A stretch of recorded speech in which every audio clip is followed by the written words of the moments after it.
Di antara para nabi ada satu sosok yang perjalanan hidupnya penuh mukjizat sejak sebelum kelahirannya hingga akhir zaman. Dialah Isa bin Maryam. Sebelumnya bantu subscribe, like, dan yang mau mengetik amin di kolom komentar, aku doakan dipermudah rezekinya. Allahumma amin. Di antara para nabi ada satu sosok yang perjalanan hidupnya penuh mukjizat sejak sebelum kelahirannya hingga akhir zaman. Dialah Isa bin Maryam, utusan Allah yang dimuliakan di dunia dan akhirat. Bukan Tuhan, bukan anak Tuhan, tetapi hamba Allah yang Allah angkat derajatnya. Quran Surat Maryam dan Quran Surat Ali Imran. Kisah Nabi Isa alaihissalam dimulai jauh sebelum kelahirannya. Maryam, wanita paling suci di dunia, sedang beribadah sendirian ketika malaikat Jibril datang membawa kabar. Sesungguhnya Allah memberi kabar gembira kepadamu tentang seorang anak bernama Isa, seorang nabi yang mulia. Quran Surat Ali Imran ayat 45. Maryam terkejut. Bagaimana mungkin aku punya anak, sedangkan aku tidak pernah disentuh laki-laki? Quran Surat Maryam ayat 20. Jibril menjawab, begitulah Allah, apabila dia berkehendak sesuatu, dia hanya berkata, jadilah. Quran Surat Maryam ayat 21. Maka Maryam mengandung tanpa suami. Sebuah mukjizat, bukan sesuatu yang hina.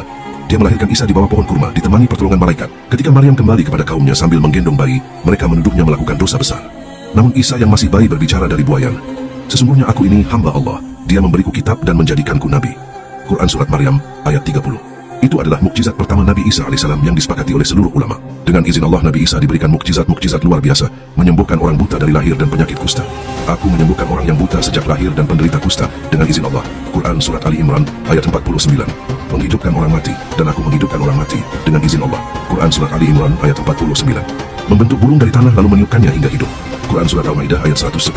Mengetahui apa yang dimakan dan disimpan manusia. Quran Surat Ali Imran ayat 49. Turunnya hidangan dari langit. Kaum Hawariyin meminta makanan langsung dari langit. Allah menurunkannya, tetapi mengancam keras bagi yang mengingkari. Quran Surat Al-Maidah ayat 112 dan 115. Semua ini adalah mukjizat nyata, disepakati oleh ulama tafsir dan hadits. Al-Quran membantah keyakinan bahwa Nabi Isa mati disalib. Mereka tidak membunuhnya dan tidak menyalibnya, tetapi diserupakan bagi mereka.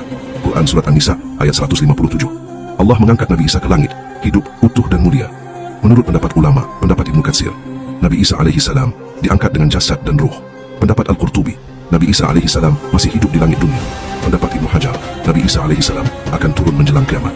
Ini adalah akidah Ahlus Sunnah wal Jamaah berdasarkan hadis-hadis sahih. Rasulullah SAW bersabda dalam hadis sahih Bukhari dan Muslim, Isa bin Maryam akan turun di akhir zaman sebagai pemimpin yang adil. Turunnya Nabi Isa adalah untuk membunuh Dajjal, musuh terbesar umat manusia, menghapus salib dan meluruskan akidah manusia, menghapus jizyah karena semua manusia akan masuk Islam, memimpin umat dalam keadilan, membawa kedamaian dunia. Dalam hadis sahih Muslim disebutkan bahwa Nabi Isa turun di Menara Putih Damaskus, memakai dua kain berwarna kunyit, rambutnya meneteskan air seperti baru disiram. Dalam perang akhir zaman, Isa memburu Dajjal hingga ke gerbang Lud di Palestina.